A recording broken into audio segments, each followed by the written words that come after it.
सर्वांना जय शिवराय, जय महाराष्ट्र। सध्या जे महाराष्ट्रामध्ये मराठा आणि ओबीसी या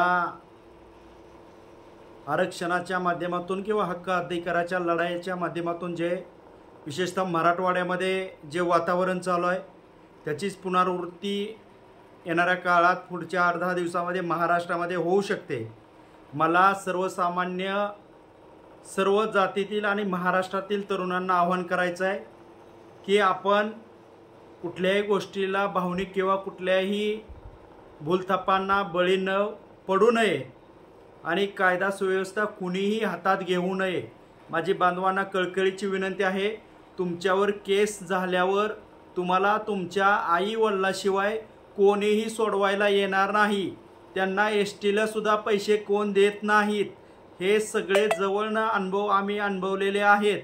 त्यामुळे माझे तरुण मित्रांना विनंती आहे, यामध्ये ज्यांना आंदोलन हिंसक करायचे अशा आमदार असतील, खासदार असतील, अनेक सामाजिक नेते असतील किंवा आंदोलनकर्ते असतील, यांच्या कुटुंबातली माणसं त्या आंदोलनात उतरावा।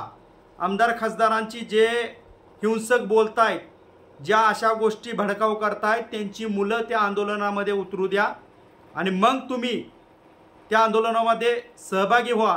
कारण तिथला तुमचा जो प्रतिनिधी आहे, कुठलाही सामाजिक किंवा राजकीय, त्या आंदोलनामध्ये त्या प्रतिनिधीच्या कुटुंबातला सदस्य किंवा त्यांचा मुलगा तुमच्या बरोबर त्या आंदोलनात असेल तरच त्या आंदोलनात उतरा।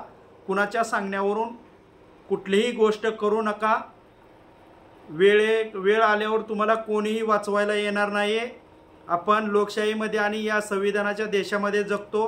कायदा सर्वांना समान आहे। आज जरी एखादा गुन्हा घडला तरी त्याची चौकशी 4-6 महिन्याने कधी होऊ शकते। त्यामुळे आपले जे युवक तरुण आहेत, जे